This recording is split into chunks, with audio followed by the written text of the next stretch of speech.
আসসালামু আলাইকুম এভরিওয়ান, কেমন আছেন সবাই? আশা করছি যে যেখানে আছেন সবাই খুব ভালো আছেন, সুস্থ আছেন। আলহামদুলিল্লাহ, আল্লাহ পাকের অশেষ রহমতে আমরাও ভালো আছি। নতুন আরেকটি ব্লগে আপনাদেরকে স্বাগত জানিয়ে শুরু করছি।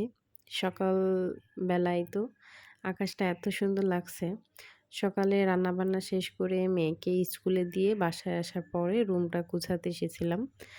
তো এত সুন্দর লাগছিল এই জানালাটা খোলার পরে। মানে আকাশটা দেখে মনে হচ্ছে কেউ রং তুলি দিয়ে এঁকে দিয়েছে। আল্লাহর সৃষ্টি যে কত সুন্দর, মাশাআল্লাহ, মাশাআল্লাহ। তো এই তো তারপরে হচ্ছে যে সকালে আপনাদের ভাইয়াকে স্কুলে বার্গার বানিয়ে দিয়েছিলাম। তো আমি মনে হয় আগের ভিডিওতে আপনাদেরকে বলেছি যে আমি ছোট্টখাট্টো একটা বিজনেস শুরু করেছি। জানি না কতদূর আগাতে পারবো। তবে আমার ইচ্ছা আছে এটা নিয়ে অনেক দূরে যাওয়া। যেহেতু এখনো শেখা শেষ হয়নি, টুকটাক করে শিখছি। তো এই তো এজন্য হচ্ছে সকালবেলা আপনাদের ভাইয়াকে দিয়েছিলাম হচ্ছে ২৩ পিস বার্গার আর দিয়েছিলাম হচ্ছে ছোলা রান্না করে। তো সেই থালা-বাসন আসলে অনেক জমা হয়ে গিয়েছিল। তো সেইগুলো আ ধুয়ে রেখেছিলাম। তো সেইগুলো এখন জায়গার জিনিস জায়গায় রাখছি। তারপরে তো মেয়েকে স্কুলে দিয়ে আসার পথে কিছু টুকটাক বাজার করে এনেছিলাম। আর ছেলের জন্য এই কিউট গাড়িটা কিনে নিয়ে এসেছিলাম। এটা নিয়েছি হচ্ছে ৳১৫০ আপনাদের ভাইয়া তো পরে আমাকে বকাবকি করছে, "হ্যাঁ, তুমি ৳১৫০ দিয়েই গাড়ি কিনেছো।" কিন্তু বিশ্বাস করেন এই গাড়িটা দেখে আমার এত ভালো লাগছিল আমি না কিনে থাকতে পারলাম না। ভাবছিলাম যে আমার ছেলে আবার খুব গাড়ি পছন্দ করে। তো ভাবলাম ও যেহেতু গাড়ি পছন্দ করে, নিয়ে যাই আমার ছেলে খেলা করবে আরকি।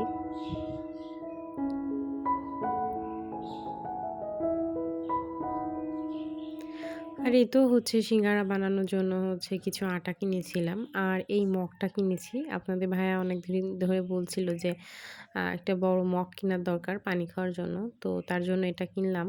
আর এখানে আমি হচ্ছে একটু পানি গরম করে নিয়েছি। একটা চা বানিয়ে খাবো। আপনাদের ভাইয়ার এক ছোট ভাই হচ্ছে উম একটা চা দিয়েছে আমাকে খাওয়ার জন্য। মানে আমার খাওয়ার জন্য দিয়েছে আরকি। তো এটাই হচ্ছে খাবো। এটা খাইলে নাকি চিকন হওয়া যায়। তো তো এটা খেয়ে দেখি যে হচ্ছে এটার টেস্ট কেমন? তারপরে না হয় অর্ডার দিব আরকি। এটার কালারটা কিন্তু বেশ সুন্দর এসেছিল। খেতেও একটু অন্যরকম। আগে যে গ্রিন টিটা খাতাম, তো সেটার মতোই কিছুটা টেস্ট আরকি। তো চলেন এদিকে হচ্ছে আমি যে আটাগুলা কিনেছি এগুলা হচ্ছে সিঙ্গারা বানানোর জন্য। তো এটা একটু গুছিয়ে রাখি। মানে এত পরিমাণে যে আটা, ময়দা, তারপরে চিনি, তেল ফুরাচ্ছে এই বিজনেস করতে এসে। আগে কখনো এরকম আমাদের বাসায় আটা, ময়দা এরকম ফুরায়নি। কিন্তু এখন ফুরাচ্ছে আরকি। তো এই যে ২ কেজি কিনেছি এটা মনে হয় ২-৩ দিনের মধ্যে শেষ হয়ে যাবে। আবারও কিনতে হবে। তবুও আলহামদুলিল্লাহ আল্লাহ পাকের অশেষ রহমতে আমি টুকটাক করে আগাচ্ছি। দোয়া করবেন আপনারা সবাই আমার জন্য।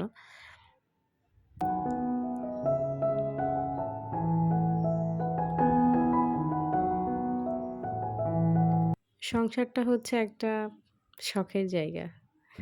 সেই খেলার পুতুলের মতো। আগে যখন ছোট ছিলাম তখন হচ্ছে পুতুল নিয়ে খেলা করতাম সংসার। আর এখন বড় হয়ে সেই সংসার চালাচ্ছি। কখনো ভাবতেই পারিনি যে আমি এত বড় একটা সংসার সামলাবো, বাচ্চা-কাচ্চা সামলাবো। আসলেই মেয়েদের জীবনটা কি অদ্ভুত, তাই না? একটা সময় মনে করি যে মাকে ছাড়া আমাদের জীবন চলবেই না। কিন্তু দেখেন মাকে ছাড়া কত বছর, কত দিন, কত মাস পার হয়ে যাচ্ছে। ভাবতেই অবাক লাগে আরকি। এখন নিজেই মা হয়ে গিয়েছি ২ টা সন্তানের মা আলহামদুলিল্লাহ।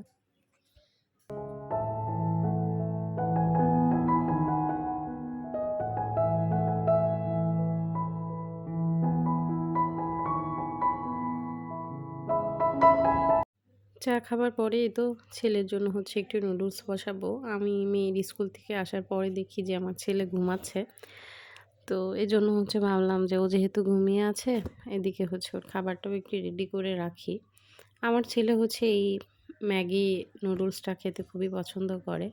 তো ক্যামেরা অন করে কাজ করতে গেলে দেখেছেন কি যে ঝামেলা হয়। এদিকে হচ্ছে আমি নুডলসের প্যাকেটের মধ্যে যে মসলাটা থাকে সেটা বের করতেই ভুলে গিয়েছিলাম। তো সেটা হচ্ছে যে পানির মধ্যে দিয়ে দিয়েছি। পরে ওটা বের করে নিলাম আরকি। তো এদিকে হচ্ছে আমার নুডলসটাও রান্না হয়ে গেছে। তো ভাবলাম হচ্ছে তেলের বোতলে দেখলাম তেল ফুরিয়ে গেছে। তো ভাবলাম হচ্ছে তেলটা একটু ঢেলে রাখি। মানে গুছিয়ে রাখি যেহেতু দুপুরে এবার রান্নাবান্না করতে হবে আরকি। তো ক্যামেরা অন করে কাজ করতে গেলে যেকোনো একটা ঝামেলা হবেই। যেমন এই যে নুডলস সিদ্ধ করতে দিয়ে নুডলসের মানে মসলার প্যাকেট দিয়ে দিয়েছি পানির মধ্যে। আবার এদিকে হচ্ছে তেল ঢালতে যেয়ে দেখেন তেল কতটুকখানি পড়ে গিয়েছে। এটাই হচ্ছে আমি আরকি। যে কাজে করতে যাবো সেই কাজে একটা না একটা ঝামেলা হবেই আরকি।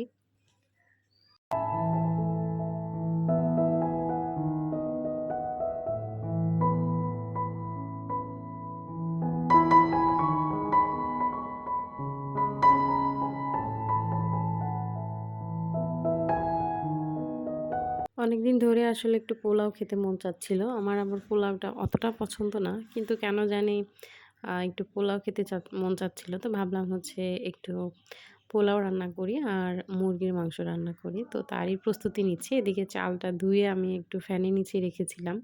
যাতে হচ্ছে পানিটা খুব তাড়াতাড়ি শুকায়ে যায়। যেহেতু দুপুর হয়ে গিয়েছিল। দুপুরে সবাই খাবে। তো এদিকেই তো আমি বাটা মসলাগুলা সব দিয়ে দিলাম। তারপরে হচ্ছে মুরগিটা দিয়ে দিলাম। দিয়ে কষিয়ে পাশের চুলায় রেখে এদিকে হচ্ছে উম মানে ভাতের যে চাউলটা সেটা হচ্ছে ভেজে নিব। পোলাও চাল কি মানে যত ভাজা হয় তত হচ্ছে মানে ভাতটা দেখতে সুন্দর হয়। হালকা ভাজা হইলে কিন্তু মানে ভাতটা খেতেও মজা হয় না। আবার হচ্ছে একটু আঠালো, আঠালো টাইপের হয় আরকি। মানে এটুকু হচ্ছে আমার নিজের অভিজ্ঞতা থেকে মানে বলছি। মানে আমি যতটুকু জানি আরকি। তো এই তো এদিকে হচ্ছে আমি চালটা ভেজে নিচ্ছিলাম। তো এদিকে অনেকক্ষণ ধরে আসলে একদম মিডিয়াম আঁচে আমি হচ্ছে চালটা ভেজে নিয়েছিলাম। তো তারপরেই তো এদিকে হচ্ছে যে মানে রাইস কুকারে যেহেতু রান্না করব তো রাইস কুকারে আগে থেকে পানি বসিয়ে দিয়েছিলাম যাতে পানিটা হয়ে যায়। আর মানে আমার চাল ভাজতে, ভাজতে পানিটা হয়ে গেলে চালের মানে পানির মধ্যে হচ্ছে চালটা দিয়ে দিব আরকি। তো এই তো তারপরে হচ্ছে চাল দেওয়ার পরে একটু গুঁড়া দুধ দিয়ে দিয়েছিলাম। গুঁড়া দুধ দিলে কি হয় ভাতটা একটু খেতে মজা লাগে আমার কাছে। আপনাদের কাছে কেমন লাগে আমি জানি না। তবে আমার কাছে বেশ মজা লাগে। আর ভাত হয়ে গেলেই তো উপর থেকে একটু পেঁয়াজ বেরেস্তা, কয়েকটা কাঁচামরিচ, তারপরে হচ্ছে একটু ঘি ছিটিয়ে দিলে আর তো কোনো কথাই নেই। এমনিতেই খাওয়া হয়ে যায়। আমার ছেলে আবার পোলাও খেতে খুবই পছন্দ করে। তার আবার পোলাওটা খুবই পছন্দ। তো তার জন্য মূলত হচ্ছে রান্না করলাম যে আমার ছেলে ১-২ বার খাবে আরকি।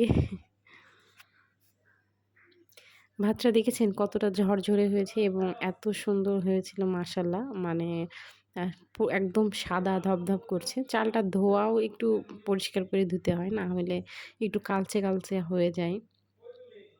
এই তো সব শেষে হচ্ছে আমি একটু ঘি ছিটিয়ে দিলাম। এটা খেতে কিন্তু অসম্ভব মজা হয়েছিল আলহামদুলিল্লাহ, আলহামদুলিল্লাহ।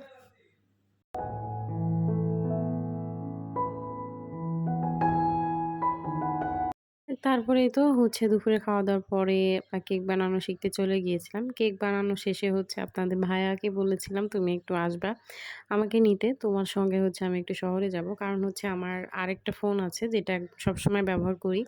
ওই ফোনটা নষ্ট হয়ে গেছে। এখন ফোন না কিনলে আসলে হচ্ছে না। তো ফাইনালি Facebook এর টাকা দিয়ে হচ্ছে আমি একটা ফোন কিনে নিলাম। খুবই অল্প টাকায় আলহামদুলিল্লাহ। তারপরেও আল্লাহর কাছে লাখো কোটি শুকরিয়া যে নিজের ইনকাম দিয়ে একটা ফোন কিনতে পারছি। তো এই তো তারপরে হচ্ছে ফোন-টোন কিনে বাসায় চলে এসেছিলাম। ফোনটা কিনেছিলাম হচ্ছে Redmi A5 অনেক ভালো। আমার কাছে তো ভালো লেগেছে। ফোনটার দাম নিয়েছে হচ্ছে আপনার ১০,৫০০। তো তাহলে চলুন ভিডিওটা আজকে এখানে শেষ করে দিচ্ছি। সবাই খুব ভালো থাকবেন, সুস্থ থাকবেন, নিরাপদে থাকবেন। দেখা হবে খুব শীঘ্রই পরের আরেকটা ব্লগে। ততক্ষণ পর্যন্ত সবাই ভালো থাকেন। আসসালামু আলাইকুম। আল্লাহ হাফেজ।